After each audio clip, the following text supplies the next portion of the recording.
اللہ اکبر اللہ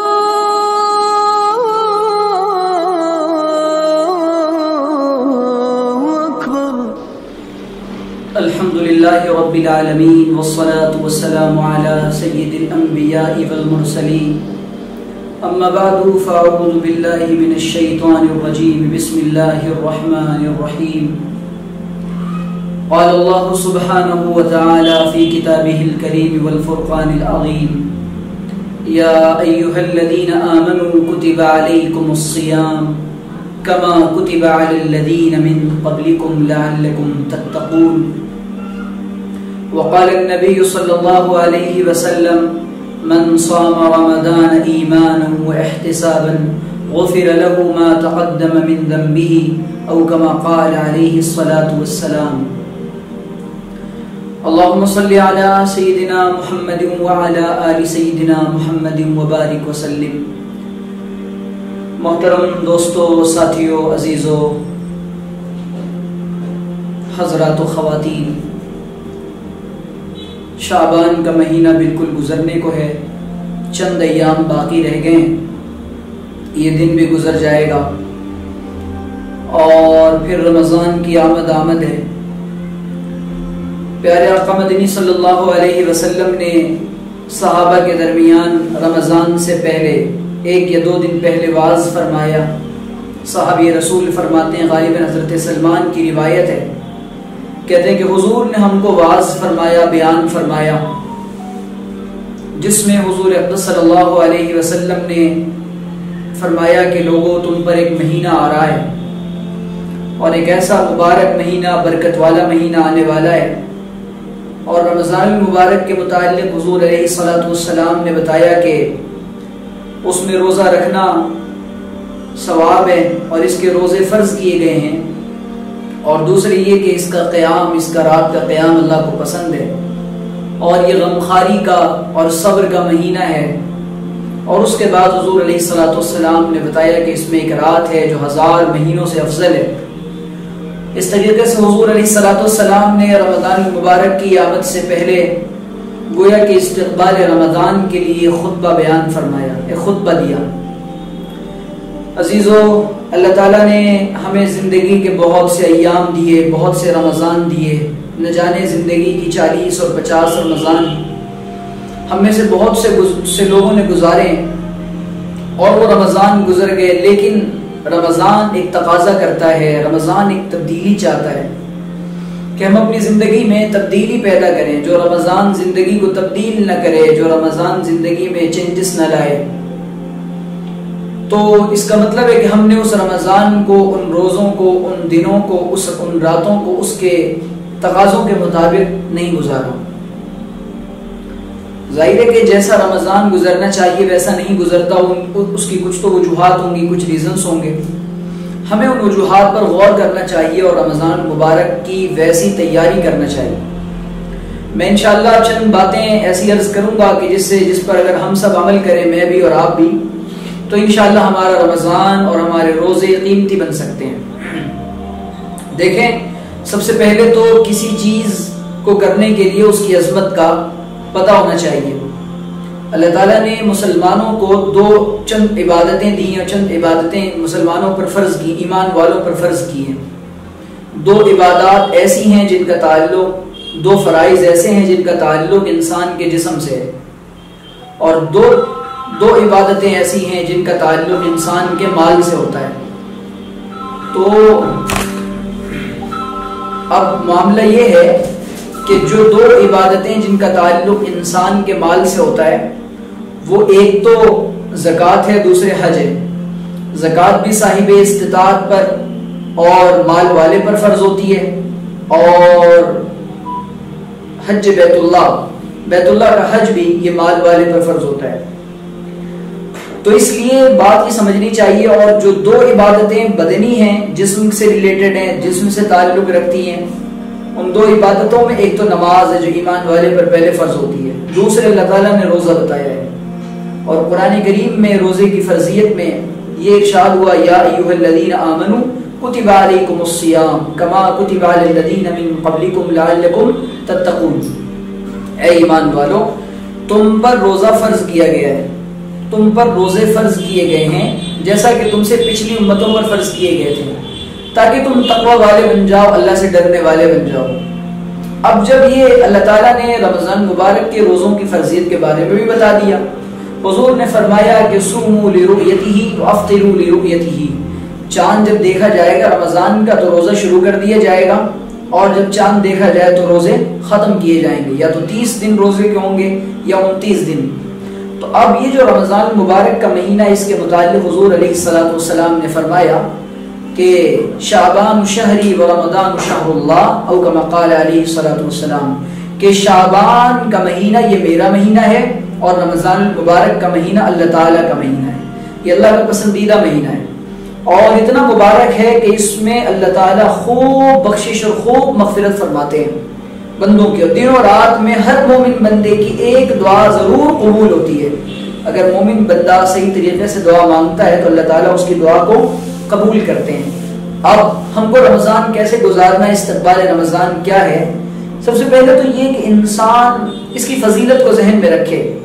حضور علیہ الصلوۃ والسلام نے فرمایا کہ من صام رمضان ایمانا واحتسابا غفر له ما تقدم من ذنبه، او کما قال علیہ الصلوۃ والسلام، جس کسی مسلمان نے رمضان مبارک کا روزہ ایمان کے ساتھ اور ثواب کی امید کے ساتھ، احتساباً ثواب کی امید کے ساتھ رکھا، اور اس نے غفر له ما تقدم من ذنبه، اللہ تعالیٰ اس کے پچھلے تمام گناہوں کو معاف کر دے گا، اس کے تمام گناہ پچھلے معاف کر دیے جاتے ہیں۔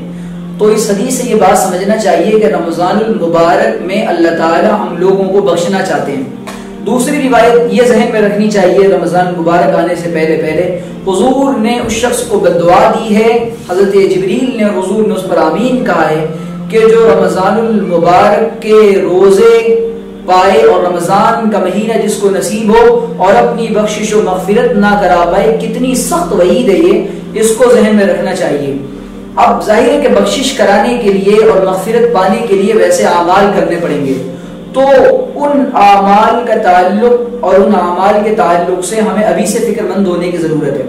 آج تک ہمارے جتنے رمضان گزر گئے اور جتنے روزے ہم نے جتنی زندگی کے گزارے ہیں، ان کا ہماری لائف پر اثر کیوں نہیں پڑا اور ہماری لائف میں چینجز کیوں نہیں آیا؟ کیونکہ اس رمضان کو اور ان روزوں کو ہم نے ویسا نہیں گزارا۔ اب ایک نئے عزم کے ساتھ، نئے ارادے کے ساتھ، نئی تمناؤں کے ساتھ، نئے جذبات کے ساتھ ہمیں آگے بڑھنا ہے، اور اللہ تعالیٰ سے دعا کر کے کہ اللہ اب جو رمضان ہم گزاریں گے انشاءاللہ وہ اچھے سے گزاریں گے، ہمیں اس کی توفیق بھی دیجئے، اور انشاءاللہ ہم اپنے رمضان کو اور روزوں کو قیمتی بنائیں گے۔ اس کا خوب خیال ہے۔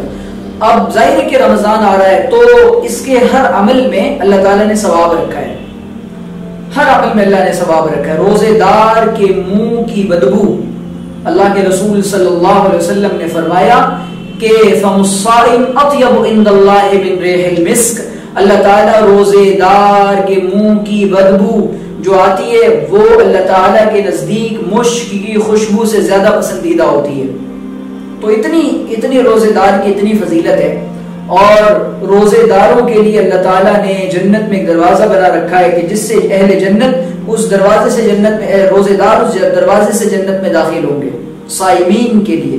اور روزہ رکھنا یہ ایمان والوں کی بڑی صفت ہے، بڑی علامت ہے کہ ایمان کا معیار جیسے نماز ہے ویسے روزہ بھی ہے۔ تو لیکن یہ بات ہے کہ اللہ تعالیٰ نے اس رمضان کے روزوں کو ایک مہینہ ہم پر فرض کیا ہے۔ یہ جو 29-30 دن کے روزے ہوتے ہیں ایک مہینہ سے، پورے سال میں، پورے سال کھائیں پئیں عیش کریں، لیکن یہ جو دن ہوتے ہیں کہ صبح صادق سے پہلے آپ اپنی سحری کر لیں، اور اس کے بعد غروب آفتاب تک آپ افطار نہ کریں، جب غروب آفتاب ہو جائے پھر آپ افطار کریں، یہ اللہ تعالیٰ کا حکم ہو جاتا ہے۔ تو جو چیزیں جائز ہوتی ہیں وہ چیزیں بھی ناجائز ہو جاتی ہیں۔ تو کیا ہے روزہ؟ روزہ اللہ کے رسول صلی اللہ علیہ وسلم نے فرمایا کہ روزہ انسان کو جہنم میں لے جانے کے لیے ڈھال ہے، الصوم جنۃ، جب تک کہ وہ اس کو پھاڑ نہ ڈالے۔ کون؟ ہم۔ کس چیز کے ذریعے سے؟ گناہوں کے ذریعے سے، غیبتوں کے ذریعے سے، بد کلامی کے ذریعے سے، فحاشی کے ذریعے سے، بد زبانی کے ذریعے سے، جھوٹ کے ذریعے سے، چغلی کے ذریعے سے، اور دوسرے کاموں کے ذریعے سے، موبائل کے گناہ کے ذریعے سے، اور دوسرے وہ کام جن سے اللہ تعالیٰ نے بچنے کے لیے کہا ہے، اگر ہم ان سے نہ بچیں تو ظاہر ہے کہ ہم اس اپنے روزے کو خراب کر دیتے ہیں۔ اور روزے دار کے لیے تو اللہ کے رسول صلی اللہ علیہ وسلم نے اتنی عجیب بات بیان فرمائی ہے، کوئی آدمی اگر لڑائی کر رہا ہو اور آپ روزہ وہ بھی روزہ، وہ اسے تو یہ بات سمجھ میں نہیں آ رہی نا کہ آپ اور وہ روزہ ہے، تو کسی ایک کو یہ بات سمجھنی پڑے گی کہ ہمیں لڑنا نہیں ہے۔ جب یہ بات ہمیں سمجھنی پڑے گی کہ جناب ہمیں لڑنا نہیں ہے، تو جب لڑنا نہیں ہے تو حضور نے فرمایا لڑائی ہو جائے تو انی امرؤ صائم، میں تو روزے دار ہوں بھائی، میں نہیں لڑ سکتا، میں بد زبانی نہیں کر سکتا، میں اپنی زبان سے گالی نہیں دے سکتا۔ ویسے بھی یہ سارے کام منع ہیں، لیکن روزے میں بطور خاص یہ چیزیں روزے کو مکروہ بنا دیتی ہیں، روزے کو مکروہ بنا دیتی ہیں۔ روایات میں آتا ہے کہ صحابیاں آئیں اور انہوں نے کہا مجھے بہت زیادہ روزہ لگ رہا ہے، پیاس محسوس ہو رہی ہے، بھوک لگ رہی ہے۔ حضور نے فرمایا کہ تم نے اپنے مردار بھائی کا گوشت کھایا ہے، تم نے اپنے مردار بھائی کا گوشت کھایا ہے۔ پھر جب ان لوگوں نے قے کی تو واقعی اس میں سے گوشت کے لوتھڑے نکلے جو خون آلود تھے۔ تو یہ بات سمجھنے کی کہ روزہ کن چیزوں سے خراب ہوتا ہے اور کن اعمال کے ذریعے سے رمضان ضائع ہو جاتا ہے۔ میں سمجھتا ہوں اس زمانے میں سب سے زیادہ جو رمضان کو ضائع کیا جاتا ہے موبائل اور انٹرنیٹ کے ذریعے سے ضائع کیا جاتا ہے۔ تو ایک تو یہ کہ سب سے پہلے اپنے رمضان کو ایک تو یہ اس بات کا یقین پیدا کرنا پڑے گا یہ اللہ تعالیٰ نے فرض کیا ہے۔ اچھا اس نے اس لیے فرض نہیں کہ جو اللہ 11 مہینے کھلا رہا ہے، اچانک وہ کہتا ہے کہ 1 مہینے، اب وہ کہتا ہے کہ 1 مہینے آپ نہ کھائیں، آخر کیا وجہ ہے؟ وجہ اس کی یہ ہے کہ اللہ تعالیٰ یہ دیکھنا چاہتا ہے جن بندوں کو میں نے کھانے کے لیے کہا تو وہ کھا رہے ہیں، اور جب میں نے کہا رک جاؤ تو وہ رک رہے ہیں۔ یہی تو اللہ تعالیٰ، یہی ایمان ہے کہ بات سمجھ میں آئے یا نہ آئے ماننا ہے، بس اللہ نے کہا، اللہ کا حکم ہے۔ سب سے بڑا لاجک شریعت کا یہ ہے کہ یہ اللہ تعالیٰ کا حکم اور آرڈر ہے، جج سے اور ملک کی عدلیہ سے اور ملک کے نظام سے کوئی یوں نہیں پوچھتا جا کر کے کیوں فالو کریں بھائی، کیا لاجک ہے اس کے پیچھے؟ وہ کہے گا ہم نے آرڈر دیا، ہمیں حکم ہے، ہماری حکومت ہے، ہماری مرضی ہے، ہم ملک کو چلاتے ہیں، ہمیں معلوم ہے کیسے نظام ٹھیک چلے گا، تو اللہ تعالیٰ کو معلوم ہے کہ بندہ کیسے ٹھیک چلے گا۔ اسی لیے اس بات کا خوب خیال ہونا چاہیے کہ روزہ ایمان والوں پر فرض کیا گیا۔ کیوں اللہ تعالیٰ نے یہ کہا یا ایھا الذین آمنوا؟ بہت سارے لوگ جو یہ کہتے ہیں کہ بھائی کیا کریں، ہم سے تو بھوک برداشت نہیں ہوتی ہے، روزے نعوذ باللہ من ذالک، کہ ہم سے یہ روزے نہیں رکھے جاتے۔ تو ایک بات سمجھ لیں کہ ان کے لیے نہیں ہے، یہ ایمان والوں کے لیے، جس کا ایمان ہی اس بات پر نہیں ہے وہ روزے کیوں رکھیں گے؟ اللہ تعالیٰ تو ایمان والوں کو حکم دے رہے ہیں۔ جیسے بعض عورتیں کہتے ہیں پردہ ہماری سمجھ میں نہیں آتا، نعوذ باللہ من ذالک، تو ان کے لیے نہیں ہے یہ، پردہ کریں نہ کریں، یہ تو ان کے لیے جن کو سمجھ میں آئے نہ آئے لیکن کرنا ہے۔ شریعت کا حکم ہے، اللہ تعالیٰ کا حکم ہے، نبی علیہ السلام نے کہا ہے، قرآن کریم میں اللہ تعالیٰ نے اس کو فرض کیا ہے، تو اس کو کرنا ہے۔ ایک تو یہ ایمان والوں کے لیے ایمان کے ناپنے کا رمضان المبارک میں تھرمامیٹر ہے، ایمان کے ناپنے کا تھرمامیٹر ہے، کتنا بڑا مومن ہے یہ پتہ چل جائے گا۔ روزہ ہے یعنی پھر جس کا جیسا روزہ ہوگا اللہ تعالیٰ اس کو ویسا اجر اور ویسا بدلہ اور ویسے انعامات اور ویسی برکات اور ویسی رحمتیں اس کو عطا فرمائیں گے۔ بالآخر اللہ کے رسول صلی اللہ علیہ وسلم نے فرمایا کہ ہر عمل کا بدلہ اللہ تعالیٰ دے گا، لیکن آپ نے فرمایا کہ الصوم لی، اللہ تعالیٰ حدیث قدسی میں بیان کرتے ہیں وَأَنَا أَجْزِي بِهِ، اور بعض روایات میں اجزا بِهِ، کہتے ہیں کہ اس کا بدلہ میں خود ہوں یا اس کا بدلہ میں خود دوں گا۔ اللہ تعالیٰ نے اور عمل کا بدلہ تو بتا دیا، لیکن اس میں اللہ تعالیٰ نے اخفا رکھا ہے، کیا بدلہ اللہ دیں گے اللہ ہی کو معلوم ہے۔ بعض محدثین کے مطابق کہ اس کا بدلہ میں خود ہوں، یعنی جب بندہ 30 دن تک روزہ رکھتا ہے، یعنی بھوکا رہتا ہے، پیاسا رہتا ہے، اپنے آپ کو بھوک سے بچانا، پیاس سے بچانا، شہوات نفسانیہ سے بچانا اور نفسانی خواہشات سے اپنے آپ کو بچانا، جو ڈیزائرز دل میں پیدا ہوتی ہیں ان سے اپنے آپ کو روکنا، یہ ہوتا ہے اللہ تعالیٰ اس کا بدلہ عطا فرماتے ہیں، یہ ہوتا ہے روزے کا مقصد۔ اور اللہ تعالیٰ نے روزے کا مقصد بیان کیا، کیوں اس بھوک اور پیاس سے تم کو روکا جا رہا ہے، بھوکا اور پیاسا کیوں رہنے کے لیے کہا جا رہا ہے؟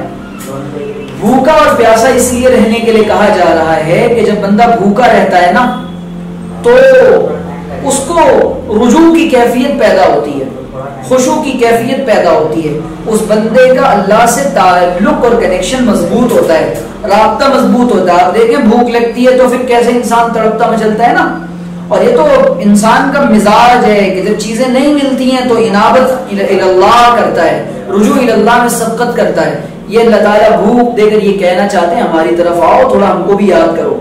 ایک تو یہ, اور پھر اس کو اللہ کی دی ہوئی وہ نعمتیں جو سال بھر کھاتا رہتا ہے اس کا احساس ہوتا ہے کہ بھائی میں کتنی نعمتیں اللہ کی کھا رہا تھا, بھوک ملی ہے تو اس کا ان نعمتوں کی قدر ہونی چاہیے, اور جو نعمتوں کو ہم ضائع کر دیتے ہیں, بیکار کر دیتے ہیں, ان کو ایسے ضائع نہیں کرنا چاہیے.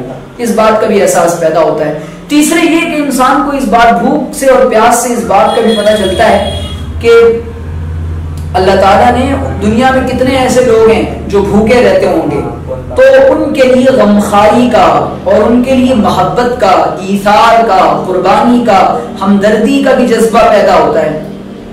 اور انسان کے اندر بھوکا رہنے سے ہمبلنس آتی ہے, عاجزی آتی ہے, تواضع آتی ہے, انکساری آتی ہے, منکسر المزاج بنتا ہے انسان, اور انسان اپنے آپ کو سمجھتا ہے کہ میری کوئی حیثیت نہیں ہے. صرف انسان کی حیثیت اتنی ہے کہ وہ اللہ کہے گا, ایمان کا تقاضا یہ اللہ کہے گا کھا تو کھا, اللہ کہے گا رک جا تو رک جا, بس.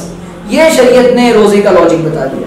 اور دوسرا, یہی چیزیں انسان کے نفس کا اور اس کی روح کا تزکیہ کرتی ہیں, اور ان چیزوں سے نفس پیوریفائی ہوتا ہے, اور دل کے تصفیہ کے لیے اور نفس کے تزکیہ کے لیے, دل کو پاک کرنے کے لیے, جو پورا سال کھا کھا کے گندا ہو جاتا ہے دل, اور روح گندی ہو جاتی ہے, نفس گندا ہو جاتا ہے اور موٹا ہو جاتا ہے, اللہ تعالیٰ اسی نفس کو توڑنا چاہتے ہیں یہاں پر جب انسان بھوکا رہتا ہے نا. اسی لیے حضور علیہ الصلوۃ والسلام نے فرمایا کہ اگر کسی آدمی کے اندر شادی کی طاقت نہ ہو, آپ نے علیہ کا بالصوم, آپ نے فرمایا روزہ رکھ, یعنی روزے پہ روزہ, روزے پہ روزہ. جب یہ متواتر روزہ رکھے گا, ایک آدمی آگے اللہ والے کے پاس اور فرمایا کہ حضرت وہ میں نے حدیث میں پڑھا تھا کہ حضور نے فرمایا ہے کہ روزہ رکھنے سے شہوت ٹوٹتی ہے, میں روزہ رکھتا ہوں لیکن میری شہوت ٹوٹتی نہیں.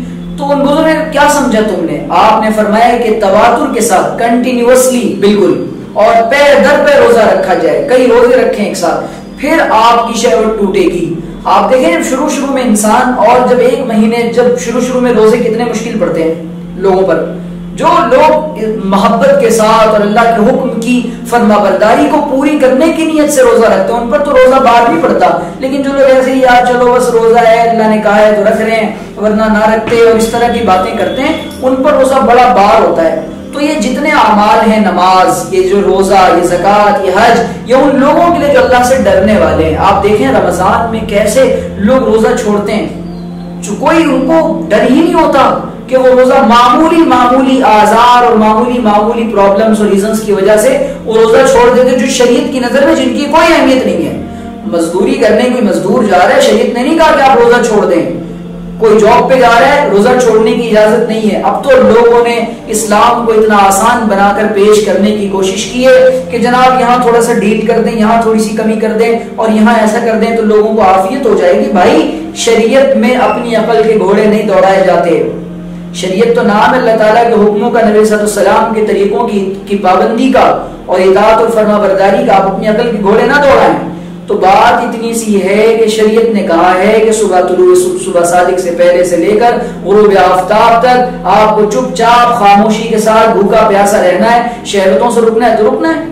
اب اس میں لوگ کہتے ہیں جی وہ ایگزام دینے والے غامدی صاحب ہیں, تو جناب غامدی صاحب نے یہ کہا کہ وہ بچے جو ایگزام دیتے ہیں وہ ایگزام دینے کے دوران امتحانات کی وجہ سے ان کو چونکہ بوجھ ہوتا ہے اور جو وہ کیا کہتے ہیں پڑھائی کرنی ہوتی ہے, دماغ پر بڑا بوجھ ہوتا ہے, وہ ایگزام ٹھیک سے نہیں دے پائیں گے, تو لہٰذا وہ روزوں کی قضا کر لیں. نا نا نا نا نا نا, غامدی صاحب صحیح گمراہی اور غلطی پر ہیں.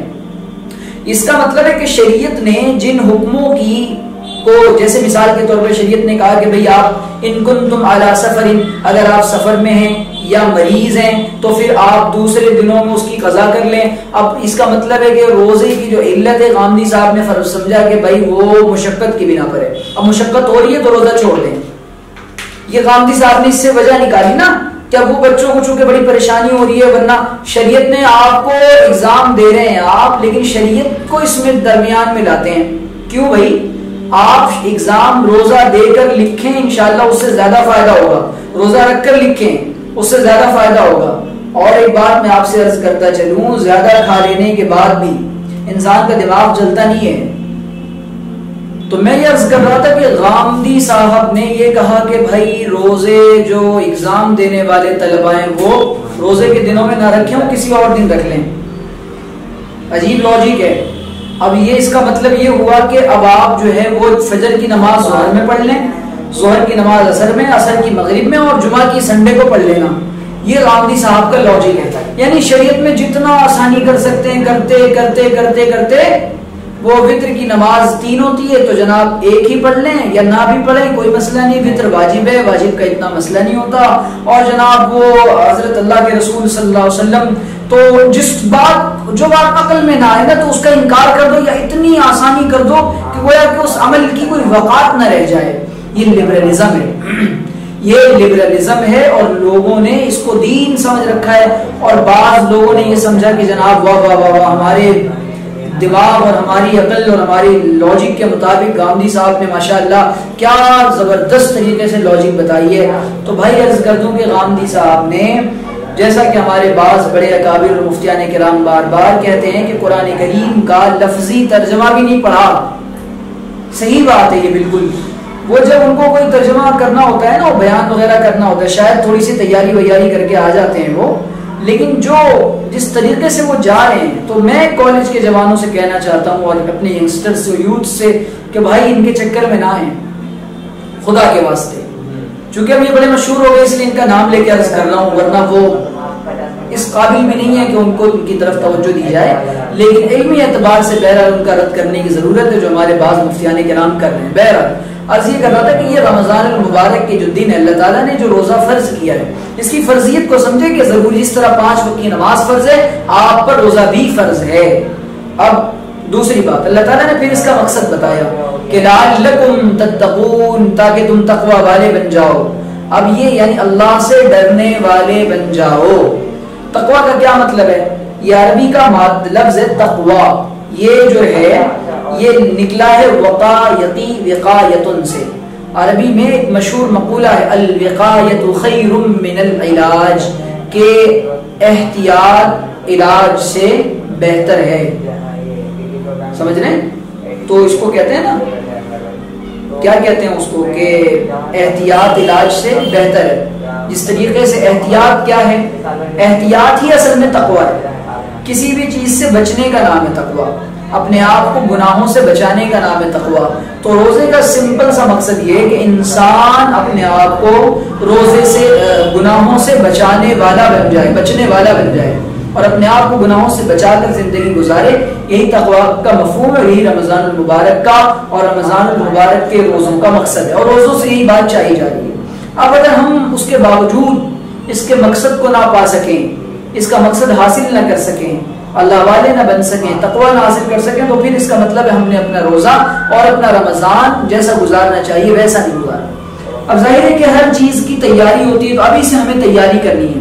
سب سے پہلے تو یہ کہ رمضان المبارک میں اللہ کے رسول صلی اللہ علیہ وسلم اسی لیے شعبان کے مبارک مہینے میں اس قدر روزے رکھتے تھے کہ گویا کہ آپ تیاری فرما رہے رمضان کے دنوں کی, کہ روحانی اعتبار سے, فزیکل بھی, مینٹلی بھی, اور حضور صلی اللہ علیہ وسلم اندر سے بھی, اندر کی طبقے کے اعتبار سے بھی اپنے آپ کو مضبوط کرتے تھے. اور یہی رمضان کا استقبال بھی ہے کہ روزوں سے اس کا استقبال کیا جائے. لیکن اب جو یہ دن چل رہے ہیں 4-5 دن باقی, حضور علیہ الصلوۃ والسلام نے آخری کے دنوں میں شعبان میں روزہ رکھنے سے منع فرمایا ہے.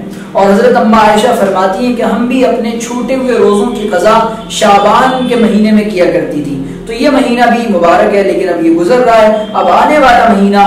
تو دوسرا اہم کام یہ ہے کہ رمضان کی آمد سے پہلے پہلے جس بھی کبیرہ گناہ میں ہوں یا چھوٹے گناہ میں ہوں, اس گناہ کو اپنی زندگی سے نکال دیں, ختم کر دیں, اور اس پر چوکڑی لگا دیں, کراس کر دیں کہ اب یہ گناہ ہمیں نہیں کرنا, اور سچی توبہ کر لیں. توبہ کے لیے یہ ضروری ہے کہ انسان اس گناہ کو پھر کبھی نہ کرے. اگر ابھی سے تیاری نہ کی اور اپنے دل کو نہ بہلایا, اگر ابھی سے اپنے دل کو تیار نہ کیا کہ ہمیں یہ گناہ چھوڑنا ہے, تو پھر رمضان میں بھی وہ گناہ نہیں چھوٹے گا. لوگ سوال پوچھتے ہیں کہ آخر کیا بات ہے کہ رمضان مبارک میں بھی ہم سے گناہ ہوتے ہیں, رمضان میں بھی ہم سے گناہ نہیں چھوٹتے, تو آخر آخر وجہ کیا ہے رمضان میں بھی گناہ کے نہ چھوٹنے کی؟ سوال جواب اس کا یہ ہے کہ چونکہ پورا سال ہم گناہ کرتے کرتے کرتے کرتے اپنے نفس کو موٹا کر لیتے ہیں، تو اتنی جلدی وہ باز نہیں آئے گا. نفس بڑا شریر ہوتا ہے، اس کو تو لگام لگانی پڑتی ہے، اس پر شیر بن کر خود اس کے اوپر بیٹھنا پڑتا ہے، ورنہ یہ ہم پر شیر بنتا ہے اور حاوی ہو جاتا ہے. اور سارا یہ نفس کا میٹر ہے، بس جنت میں لے جانے کے لیے،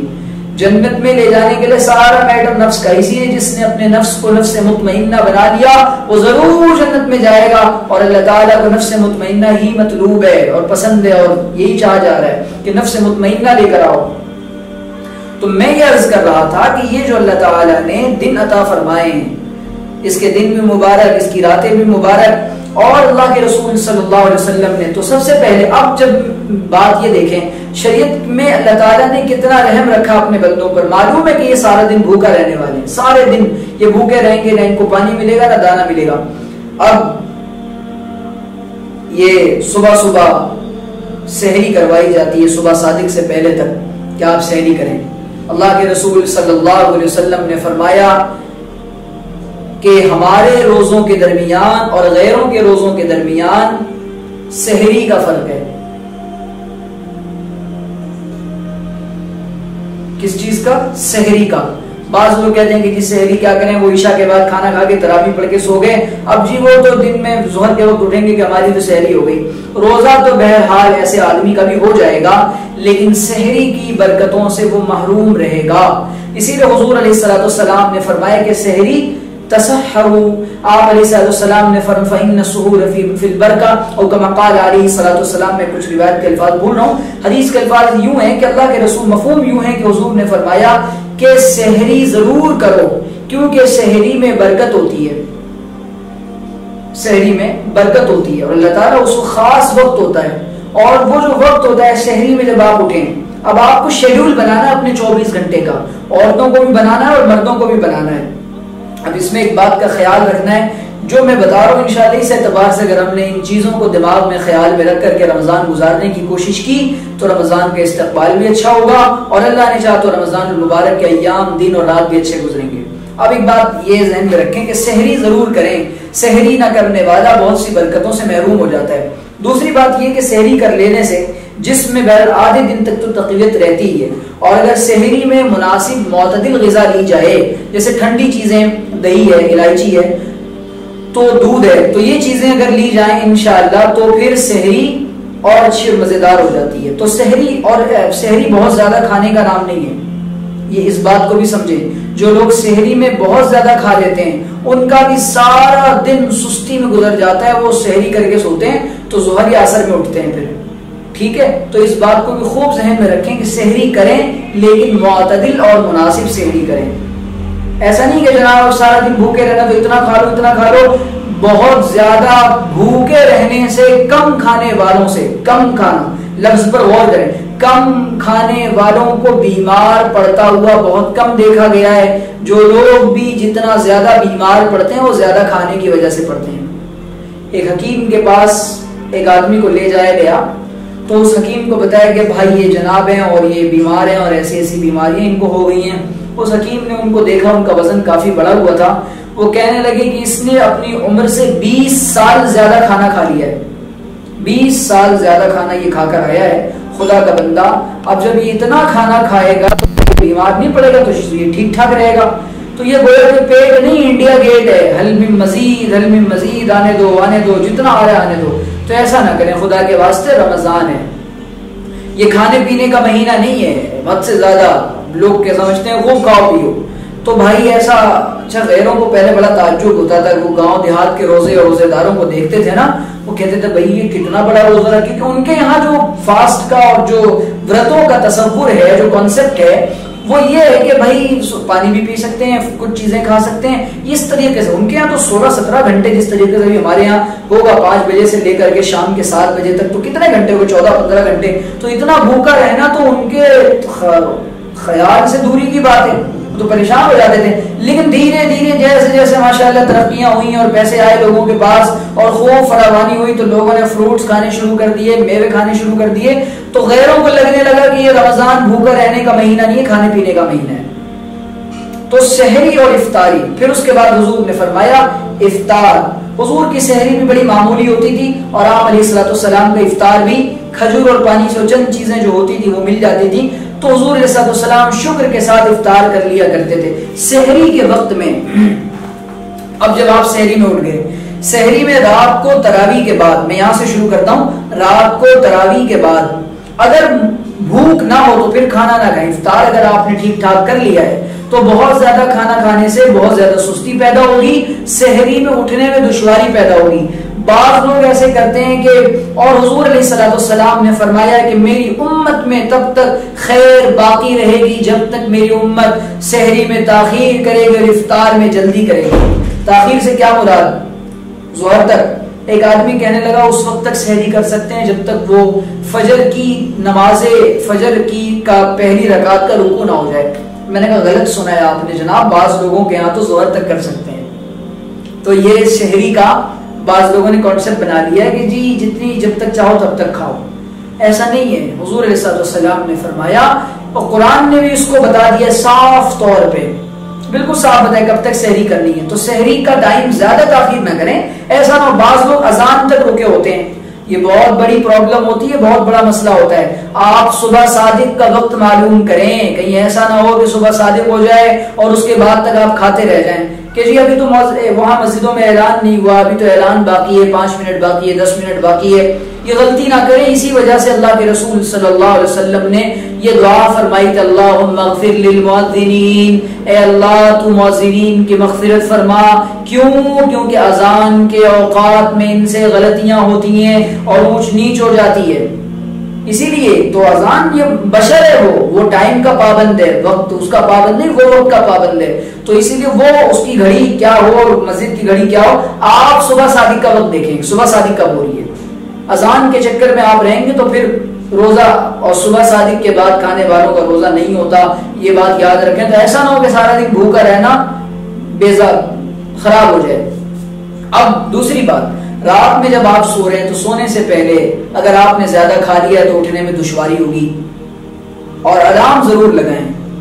شروع میں ایسا ہوتا ہے کہ چونکہ وہ عادت نہیں ہوتی ہے جلدی اٹھنے کی, بہت سارے لوگوں کا پہلا روزہ ہی وہ خراب ہو جاتا ہے, تاخیر سے اٹھتے ہیں ہڑبڑی میں, پھر وہ سحری بھی ٹھیک سے نہیں کی جناب, اور پھر فجر بھی نہیں پڑی اور اب وہ گڑبڑ ہو گئی ساری, اور رات کی عبادت بھی گئی اور سارا دن پھر یوں ہی گزر گیا. صبح سحری ٹھیک سے نہیں ہوئی اور سحری میں اٹھ نہیں سکے تو دن تو خراب جانا ہی ہے. تو اسی وجہ سے ابھی سے عادت ڈال لیں کہ رات کو جلدی سوئیں, 10-11 بجے تک. میں سمجھتا ہوں تراویح کے بعد آدھے 1 گھنٹے میں خود بھی سو جائے, رات میں بھی جلدی سونے کا معمول بنا لیں. ایک بات. دوسری بات کہ اب سو رہے ہیں تو اب کب اٹھیں؟ کم از کم سحری سے میں سمجھتا ہوں کہ 1 گھنٹہ پہلے آپ اٹھ جائیں. عورتیں اگر زیادہ کام ہو تو جلدی اٹھ جائیں, لیکن خصوصاً میری ایک گزارش ہے کہ مرد حضرات عورتوں کو پورا کا پورا وہ کیا کہتے ہیں اس کو, ہوٹل میں جیسے ملتا ہے نا مینو کارڈ, وہ نہ دیں کہ آج یہ فرمائش, آج یہ بنے گا سحری میں, آج یہ بنے گا, آج یہ کوفتے بنے گا, آج چکن کباب بنے گا, آج یہ چکن پتہ نہیں کیا کیا کیا کیا, اور اتنی یہ ملائی والی روٹی بنے گی, اور جناب یہ ایسی بریانی بنے گی, سحری میں یہ کرنا ہے. اور یہ ضروری چیزیں نہیں ہے, لازم نہیں ہے بھائی روزے کے لیے اور روزہ پورا ہونے کے لیے. ٹھیک ہے. ایک لطیفہ ہے نا, وہ ایک آدمی تھا, وہ اپنی بیوی کو اس نے کہا کہ اس کی بیوی نے اس کو سحری میں جگایا, سحری وحری کر لی اس نے, وہ سو گیا. اب اس نے کہا بھائی فجر تو پڑھ لو, تھوڑا سا وقت باقی ہے. تو اس نے کہا جی اٹھتا ہوں پڑھتا ہوں, پھر فجر غائب. پھر جناب ظہر میں جگایا تو اس نے کہا جی ہاں اٹھتا ہوں. پھر عصر کا وقت آیا تو بھی ہاں اٹھتا ہوں. تو فجر گئی, ظہر گئی, عصر گئی, سحری یہاں تک ماشاءاللہ اس نے کی تھی. اب وہ ڈکاریں لے کے گھر میں پڑا ہوا ہے کمبھ کرنے کی طرح, بیوی جگہ جگہ کے پریشان ہے, لیکن بندہ اٹھنے کا نام نہیں لیتا. اب جناب وہ بندہ اٹھا نہیں. پھر عصر کا وقت بھی گیا, مغرب کی جب اذان ہونے والی تھی, بیوی نے کہا جی افطار کا وقت ہو گیا, اذان ہونے والی ہے, خدا کے بندے اب تو اٹھ جاؤ, افطار نہیں کرنا کیا؟ اس نے کہا خدا کی بندی اٹھ تو گیا ہوں, اب کیا تو نے مجھے پورا ہی کافر سمجھ رکھا ہے, افطار بھی نہ کروں؟ تو ہماری جو مسلمانی ہے وہ یہی ہے بھائی کہ ہم تو افطار کرنے کو, سحری کرنے کو اپنا مسلمان ہونا سمجھتے ہیں. میرے بھائی اللہ کے رسول صلی اللہ علیہ وسلم نے فرمایا ایسے روزے داروں کو کچھ نہیں ملتا, نہ بھوک ہے, بس وہ بھوکا ہے, اس کے علاوہ کچھ بھی نہیں ہے. وہ بھوکا ہے, صرف وہ بھوکا اور پیاسا پڑا ہوا ہے. اور جیسے کہتے ہیں نا کہ جو زندہ لاش ہوتی ہے, یہ روزے دار تو ہے لیکن بھوکا پیاسا. حاصل کچھ بھی نہیں ہوا، مقصد کچھ بھی نہیں ملا. اور اللہ کے رسول صلی اللہ علیہ وسلم نے فرمایا ایک نفل فرض کے برابر، فرض 70 فرضوں کے برابر اللہ تعالیٰ اتنا ثواب عطا فرماتے ہیں. اور اللہ تعالیٰ روزانہ ہزاروں کروڑوں کی مغفرت فرماتے ہیں. رحمت کا عشرہ ہے پہلا عشرہ، پھر اس کے بعد مغفرت کا عشرہ ہے، پھر جہنم سے خلاصی کا عشرہ ہے. تو ان تینوں عشروں کو حضور نے جیسا ہمیں گزارنا ہے ویسا، اور رحمت اللہ سے مانگنی کہ اللہ کی رحمت متوجہ ہو جائے. تو سحری میں جلدی اٹھ گئے، سحری کر لی، اٹھنے کے بعد وضو کرنے کے بعد اب آپ 2-4 رکعت تہجد کی پڑھ لیں. اللہ تعالیٰ توفیق دے، بہتر ہے کہ 8 پڑھ لیں یا 12 پڑھ لیں اطمینان سے، جو کہ قرآن یاد ہو. اس وقت میں اللہ تعالیٰ کو قرآن پڑھنا اور نماز پڑھنا بہت زیادہ پسند ہے. حضور علیہ السلام کا تو پوری زندگی کا معمول تھا. اب چونکہ تراویح میں تھکے ہوتے ہیں تو جتنی اللہ توفیق دے، بشاشت ہو، اطمینان کے ساتھ 2-4 رکعتیں پڑھ لیں، تھوڑی دیر اللہ سے دعا کریں اور استغفار ضرور کریں. قرآن کریم میں یستغفرون بالاسحار، اللہ تعالیٰ نے ایمان والوں کی صفت بیان کی ہے، ان کی خوبی بیان کی ہے کہ وہ لوگ رات سحری کے وقت میں اور ایسے صبح کے وقت میں اٹھ کر اللہ سے استغفار کرتے ہیں. اور سحری کے وقت میں حضور نے فرمایا استغفار کرو. تو ہمیں اپنے لیے استغفار کرنا چاہیے، سب کے لیے، مومن و مومنات کے لیے. تو استغفار کریں، توبہ کریں اللہ تعالیٰ سے، توبہ ضرور کریں. استغفار ضرور، گھر میں بھی اس کی تلقین کریں، ترغیب دیں لوگوں کے. تھوڑی تھوڑی دیر سب لوگ استغفار کر لیں اللہ کے سامنے اور اپنے گناہوں پر رو لیں. یہ اس طریقے سے اگر سحری ہو گئی، اب سحری کر لی جناب. سحری کے بعد اگر وقت بچا ہوا ہے تو پھر آپ اب تلاوت کر لیں. تھوڑی سی تلاوت نہیں کرنی، مسجد جانا ہے تو مسجد جائیں، گھر میں نماز پڑھنی ہے جیسے حالات ہوں ویسے حالات کے مطابق، چونکہ لاک ڈاؤن کا معاملہ ہے. ورنہ پھر عورتیں گھروں میں نماز پڑھیں گی، اس کے بعد تلاوت کا معمول. اب دوسری جو چیز ہے، رمضان المبارک کو اور قرآن کو گہرا تعلق ہے نا. شہر رمضان الذی انزل فیہ القرآن، اللہ تعالیٰ نے اسی رمضان کے مہینے میں قرآن کو نازل کیا ہے. تو ظاہر جب اس مہینے میں قرآن اللہ تعالیٰ نے نازل کیا ہے تو اس مبارک مہینے میں ہمیں قرآن کے پڑھنے کا، سمجھنے کا، سیکھنے کا، صحیح کرنے کا، پھیلانے کا، دعوت دینے کا زیادہ سے زیادہ اہتمام کرنا چاہیے. لیکن ہم نہ پڑھتے، نہ سمجھتے، نہ سیکھتے، نہ لوگوں کو بتاتے. یہ ہمارے یہاں بہت بڑا مسئلہ پیدا ہوا ہے. تو اس لیے سب سے پہلے تو یہ کہ اس کی تلاوت کی جائے. اس کے حقوق میں سے سال میں 2 مرتبہ قرآن کریم کا پورا کرنا یہ قرآن کا حق ہے. اب بڑا آسان ہے، ہر نماز سے پہلے اور نماز کے بعد اگر تھوڑی تھوڑی دیر 15-15 20-20 منٹ لے کر بیٹھ جائیں تو انشاءاللہ تلاوت اچھی خاصی ہو جائے گی. دن میں 3 پارے اگر ہو جائیں گے آرام سے، 2 پارے 3 پارے، اگر کسی سے پڑھنا مشکل ہے. ورنہ اللہ کے بعض بندے تو ایسے ہیں کہ جو رمضان میں 60 قرآن مکمل کیا کرتے تھے، سارا دن وہ حافظ ہوتے تھے. میں نے اپنی زندگی میں خود ایسے حفاظ دیکھے جو ایک دن میں 10 پارے پڑھے ہوں. بہت بزرگ نہیں، نارمل حافظ 10 پارے ان کے لیے 4-5 گھنٹے میں ماشاءاللہ وہ پڑھ دیتے ہیں، 6-7 گھنٹے میں. تو بات یہ ہے کہ اگر عشق ہو، لگن ہو، تڑپ ہو، فکر ہو کچھ کرنے کی، رمضان کو اچھا بنانے کی، تو قرآن کریم سے تعلق رمضان میں مضبوط کریں اور رمضان مبارک میں زیادہ سے زیادہ تلاوت کریں.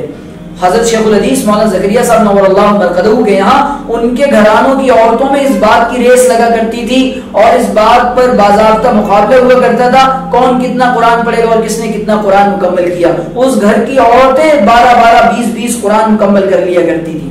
آج بھی ماشاءاللہ ایسے اللہ کے بندے اور بندیاں ہیں، لیکن ہم ہی اگر کرنا نہ چاہیں تو ہمارا اپنا قصور اور ہماری اپنی کمی. تو قرآن کریم سے تعلق ایک تو یہ کہ تلاوت کے ذریعے، دوسرا یہ کہ جو صورتیں چھوٹی صورتیں ہیں ان کے ترجمے کو یاد کرنے کی اور سمجھنے کی کوشش، ان کے ترجمے کو اور یاد کرنے اس کے معانی کو سمجھنے کی کوشش یہ ہم نہیں کرتے. یہ اس چیز میں بہت سی چیز کے تعلق سے بڑی کمی ہمارے لوگوں میں اور خصوصاً ہماری عوام میں، ہمارے مسلک کی عوام میں. قرآن کریم کا ترجمہ حضرت اقدس مفتی محمد تقی عثمانی صاحب دامت برکاتہم العالیہ کا آسان ترجمہ قرآن مارکیٹ میں ملتا ہے، اس کو منگا لیں. کم از کم 10 صورتیں جو آخر کی سورہ فاتحہ کے ساتھ ان کے ترجمے کو یاد کرنے کی، سمجھنے کی کوشش کریں اور تھوڑا سا قرآن ترجمے کے ساتھ بھی روزانہ پڑھنے کی کوشش کریں. تیسری چیز، جن لوگوں کا قرآن درست نہیں ہے، قرآن کی مشغولی یہ ہونی چاہیے جن لوگوں کا قرآن درست نہیں ہے ان لوگوں کو چاہیے کہ وہ قرآن کریم کو درست کرنے کی فکر کریں. کسی ماہر قاری سے یا ماہر قاریہ سے، حافظ سے یا حافظہ سے اپنا قرآن صحیح کرنے کی، درست کرنے کی کوشش کریں. یہ بھی رمضان میں آدھا 1 گھنٹہ اس کے لیے بھی نکالیں.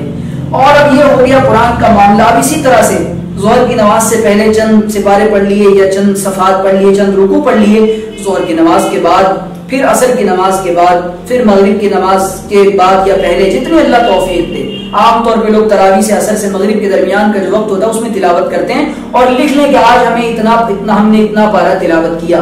رمضان آپ کا اچھا تب گزرے گا جب اس کا شیڈیول بنایا جائے گا، نظام الاوقات بنایا جائے گا اور مکمل اس کی پوری فہرست بنائی جائے گی. صبح کو یہ کام کرنا ہے، دوپہر میں یہ کرنا ہے، شام کو یہ کرنا ہے. رمضان اس انسان کا اچھا گزر ہی نہیں سکتا جس نے اپنا نظام الاوقات اور اپنا شیڈیول نہ بنایا ہو. میری بات نہیں ہے، حضرت اقدس مجدد الفسانی حضرت شیخ احمد سرہندی فاروقی نور اللہ مرکزہ کی بات ہے. وہ فرماتے ہیں کہ جس کا رمضان منتشر ہوگا اور بکھرا ہوا ہوگا اس کا پورا سال منتشر اور بکھرا ہوا ہوگا، اور جس کا رمضان یکسو ہوگا اور یکجا ہوگا اور ٹھیک ٹھاک ہوگا اس کا پورا سال ایک جیسا ہوگا. اور یہ بالکل تجربے کی بات ہے، ایکسپیرینس کیا ہوا اس پر لوگوں نے، اس لیے سچی بتا رہا ہوں. اس رمضان کو بہت اچھا گزارنے کی کوشش کرو. دوسرے ایک ڈائری ایسی بنائیں جس میں فرض نمازوں کی وقت کے مطابق پابندی ہوئی یا نہیں وہ لکھیں، کتنے پارے تلاوت ہوئی وہ لکھیں. پھر رمضان کے مبارک مہینے میں حضور علیہ الصلوۃ والسلام نے فرمایا کہ 4 کام زیادہ سے زیادہ کریں. نمبر 1 کلمہ طیبہ کی کثرت، لا الہ الا اللہ. ہمارے یہاں یہ بھی نہیں کیا جاتا،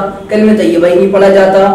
لا الہ الا اللہ کہنے والا قیامت کے دن انسان کو نجات دلوائے گا. اور دوسرا حضور نے بڑی فضیلتیں کلمہ طیبہ کے پڑھنے کی، بڑی فضیلتیں کلمہ طیبہ کے پڑھنے کی. یہ کلمہ تو ایمان اور اسلام کی بنیاد، اور ہم اسی کو نہیں پڑھتے. تو کلمہ طیبہ کی پورے مہینے میں ایک دن میں کم از کم 300 مرتبہ تو کلمہ طیبہ پڑھیں، کم سے کم.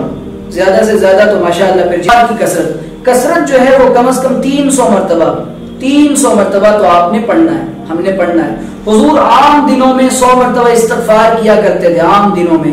ہم رمضان میں 300 بار نہ کریں تو ہماری ایک کاہلی ہے، سستی ہے، اور ہماری کمی ہے، ہماری کوتاہی ہے. تو استغفار کی کثرت. دوسرے حضور علیہ الصلوۃ والسلام نے فرمایا، تیسرے جنت کا سوال، اللہم انی اسألک الجنہ، اللہ مجھے جنت عطا فرما دیجئے اور جنت الفردوس عطا فرما دیجئے. اور چوتھا حضور نے فرمایا کہ جہنم سے بچنے کی دعا، اللہم انی اعوذ بک من النار، اے اللہ ہمیں جہنم سے بچا دیجئے، جہنم کے عذاب سے بچا دیجئے. یہ 4 کام کرنے ہیں، یہ 4 چیزیں کرنے کی ہیں رمضان مبارک میں زیادہ سے زیادہ. اور اس کے بعد اب یہ ظہر بھی ہو گئی، پھر عصر بھی ہو گئی، پھر مغرب بھی ہو گئی، پھر عشاء بھی ہو گئی. ہر نماز سے پہلے اور بعد میں تلاوت. پھر ذکر. اب ذکر کون سا؟ استغفار بھی ہو گئی. یہ ساری چیزیں چلتے پھرتے کثرت سے اپنے آپ کو اور اپنی زبان کو ذکر اللہ میں مشغول رکھیں کہ ہماری زبان اللہ کے ذکر سے تر رہے. تو آپ صائم بھی ہو گئے، ذاکر بھی ہو گئے، آپ نے روزہ بھی رکھا، ذکر بھی کیا، نماز بھی پڑھی، تلاوت بھی کی. اور سب سے اہم چیز ہے جو حضور نے فرمایا کہ روزہ انسان کے لیے ڈھال ہے، جہنم سے بچاؤ کا ذریعہ ہے. جب تک اس کو پھاڑ نہ ڈالے پورا دن اس بات پر غور کرنا ہے کہ مجھ سے کوئی عمل شریعت کے خلاف نہیں ہونا چاہیے اور کوئی کام ایسا نہ جس سے اللہ رسول ناراض ہوتے ہیں، جو اللہ رسول کی ناراضگی کا ذریعہ ہو. پھر اس کے بعد اب آخری بات جو میں عرض کرنے جا رہا ہوں وہ یہ کہ اب یہ ڈائری بنا لی. پھر آپ کون سی نیکی کر رہے ہیں؟ حضور علیہ الصلوۃ والسلام رمضان کے مبارک مہینے میں سخی ہو جاتے تھے، اور زیادہ آپ سخاوت کا دریا بن جاتے تھے، سخاوت کا سمندر بن جاتے تھے. اور اس طرح سخاوت آپ کی بڑھ جاتی جیسے تیز ہوائیں چلتی ہیں. آپ علیہ الصلوۃ والسلام اتنے سخی ہو جاتے تھے. تو روزانہ کچھ نہ کچھ صدقہ کریں. اس کے لیے گھر میں باکس بنا لیں، آسان ترتیب یہ ہے. اور روزانہ کچھ نہ کچھ پیسے ڈال دیں، پھر اکٹھے اٹھا کے پیسے کسی کو دے دیں، یا روز کسی کو چاہیں تو روز دے دیں. اکٹھے دیں گے تو اس کی مدد ہو جائے گی. تو روزانہ خود بھی صدقہ کریں، گھر میں اس کی ترغیب بھی دیں، بچوں سے بھی کروائیں. ٹھیک ہے یہ بات. اور دوسری بات یہ ہے کہ اب صدقہ بھی ہو گیا، تلاوت بھی ہو گئی، ذکر بھی ہو گیا، گناہوں سے اپنے آپ کو بچا بھی رہے سارا دن. اور گناہوں سے حفاظت، خصوصاً زبان کی حفاظت، زبان کی حفاظت رمضان کے مبارک مہینے میں خاص طور پہ آخری وقت چلتا ہے نا. تو جناب وہ گھر میں جب لوگ اکٹھا ہوتے ہیں افطار کے ٹائم میں، ہم نے تو دیکھا ہے بہت ساری جگہوں پر، تو پرانی باتیں نکلتی ہیں. اور کسی کو روزہ اگر لگ رہا ہوتا ہے پھر تو شامت، خاص طور پہ ماؤں کو، خالوں کو، نانیوں کو، دادیوں کو، بوڑھیوں کو، ان کو جب روزہ لگتا ہے تو گھر کی عورتیں بچے پناہ مانگتے ہیں کہ اگر ان کو روزہ لگ گیا تو ان کا پارا تو آسمان پہ چڑھے گا اور ان کے دماغ کا پنکھا 5 پہ. اسی لیے جناب ایسا کچھ کرو کہ ان کو روزہ نہ لگے، اس لیے ان کے سامنے نہ جاؤ. یہ تلاوت کر رہی ہیں، کرنے دو، ذکر کر رہی ہیں، کرنے دو. تو گزارش کرتا ہوں روزہ نہ لگائیں، گزارش کرتا ہوں روزہ نہ لگائیں. روزہ اپنا بھی خراب ہوگا، دوسرے کا بھی. لیکن اگر اماں، خالہ، نانی کو غصہ آ جائے تو آپ کہیں کہ میں روزے دار ہوں، آپ چلا لیں، میں چلا یا میں چلی، آپ اپنے کام میں لگ جائیں. جس طریقے سے منہ پہ ماسک ہوتا ہے نا، کانوں پہ بھی ماسک لگا لیں کہ سننا ہی نہیں ہمیں بات آپ کی. یا کانوں میں روئی ٹھونس لیں. سچ بتا رہا ہوں ورنہ روزہ خراب ہوگا. اس نے 2 کہنا ہے, آپ نے 4 کہنی ہے, روزہ اس کا بھی گیا آپ کا بھی گیا. اور غیبت سے اپنے آپ کو خاص طور پہ بچانا ہے. اگر آپ نے اپنے آپ کو غیبت سے نہیں بچایا روزہ خراب ہو جائے گا. روزہ کیا کہتے ہیں مکروہ ہو جاتا ہے غیبت کے کرنے سے. اس وجہ سے اپنے آپ کو روزے کے مکروہات سے بھی بچائیں اور اپنا روزہ خراب ہونے سے بچائیں. مرد حضرات جو جاب پہ جائیں گے, کاموں پہ جائیں گے, باہر جائیں گے, وہ خصوصاً نگاہ کے گناہ سے اپنے آپ کو بچائیں کہ بدنگاہی سے اور بری نظر سے اپنے آپ کو بچائیں کہ کسی خاتون پر غیر محرم پر بری نظر نہ ڈالیں. اور آخری بات, رمضان کے 2 مزے ہیں. روزہ دن کا بھوکا رہنا, رات کا قیام کرنا, تراویح پڑھنا. من قام رمضان ایمانا واحتسابا غفر له ما تقدم من ذنبه. حضور علیہ الصلوۃ والسلام نے فرمایا کہ جو انسان رمضان المبارک کے مہینے میں رات کا قیام کرتا ہے, اللہ تعالیٰ ایمان کے ساتھ اور اللہ سے ثواب کی امید کے ساتھ اللہ تعالیٰ اس کے پچھلے تمام گناہوں کو معاف فرما دیتے ہیں.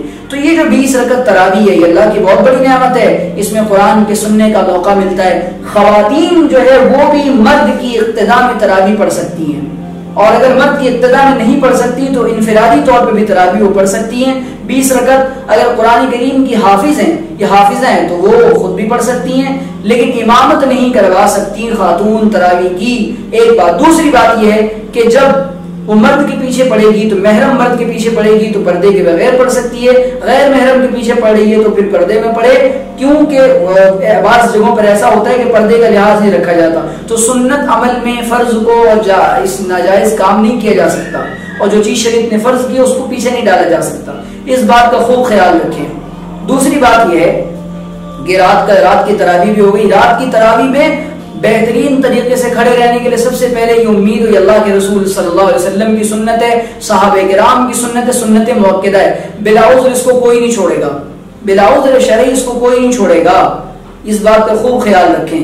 اس طریقے سے پھر رمضان میں اور بھی چیزیں ہیں, پھر دوسرے عشرے میں کچھ کرنے کے کام ہے, پھر رحمت مغفرت اور جہنم سے خلاصی کی کیا کیا فضائل ہیں اور کیسے کیسے اللہ معاف کرتے ہیں, رحمت کیسے پائیں, جہنم سے کیسے بچیں اور مغفرت کیسے ملتی ہے. انشاءاللہ اس کی اور ویڈیوز میں ریکارڈ کرواؤں گا آئندہ, ان کو ضرور سنیے گا.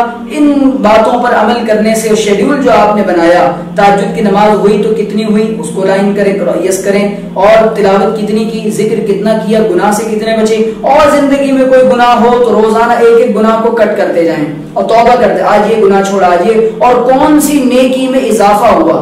اسی لیے کہا نا کسی عربی نے کہ من ساواہ یومان فهو فی الخسران, جس انسان کے 2 دن عمل کے اعتبار سے برابر ہوں وہ گھاٹے نقصان میں. تو اپنا جائزہ لینا ہے, پھر رات کو بیٹھ کے تھوڑی دیر اللہ تعالیٰ سے جائزہ لینا ہے, اور روزانہ اس کے ساتھ ساتھ عمل کی قبولیت کا یقین کہ اللہ قبول فرمائے, اور دعا اللہ تعالیٰ سے دعا ہے کہ اللہ تعالیٰ ہمیں رمضان کو صحیح طرح سے گزارنے کی اور رمضان کا صحیح طرح استقبال کرنے کی توفیق عطا فرمائے. وآخر دعوانا الحمد للہ رب العالمین. حي على الفلاح.